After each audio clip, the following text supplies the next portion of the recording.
અમદાવાદની અંદર વસ્ત્રાલ એરિયામાં અત્યારે મહાદેવનગરમાં આવેલી આમ્રપાલી સોસાયટી A82 નંબરની અંદર અત્યારે ચોરી થઈ છે અને અત્યારે હાલ રામોલ પોલીસ સ્ટેશનનો કાફલો અત્યારે ઘટના સ્થળ ઉપર હાજર છે।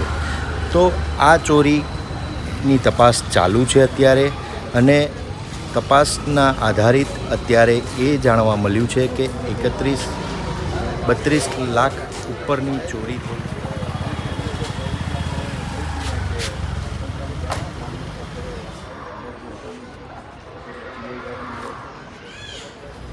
મારું નામ જગદીશભાઈ ઉત્તમભાઈ દલવાડી, હું રહું છું આમ્રપાલી A82 વસ્ત્રાલ મહાદેવનગર। મારા ઘેર ચોરી થઈ છે ગઈકાલ રાતે। અમે બધા બહારગામ ગયા હતા અને સવારમાં 4 વાગે ફોન આવ્યો એટલે અમને ખબર પડી, બાજુવાળા રાજુભાઈએ ફોન કર્યો કે ભાઈ તમારે ઘેર આવું જોઈએ, એટલે અમે બહારગામ ત્યાંથી પાછા આવતા રહ્યા।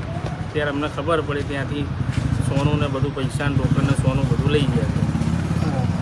કેટલું અંદાજે કેટલું 30-32 લાખનું સોનું અને રોકડ રકમ લઈ ગયા છે। કેટલી રોકડ અંદાજે કેટલી હશે? 2 લાખ રૂપિયા જેવી રોકડ 1 લાખ રૂપિયા જેટલી રોકડ। સવારે કેટલા અંદાજે કેટલા વાગે કોઈ આઈડિયા ખરો કેટલા વાગે? ના, અમે બહાર હતા, આઈડિયા એવો નથી, પણ મને 4-4:30 ફોન આવ્યો, પણ વહેલા બન્યું કેટલું એ કોઈ ખ્યાલ નથી આપણને। પોલીસને ફોન કર્યો? હા, પછી આવીને 112 ને ફોન કર્યો, ઓકે, પછી પોલીસ આવી અને પછી એમનું જે થતું એ કાર્યવાહી કરી।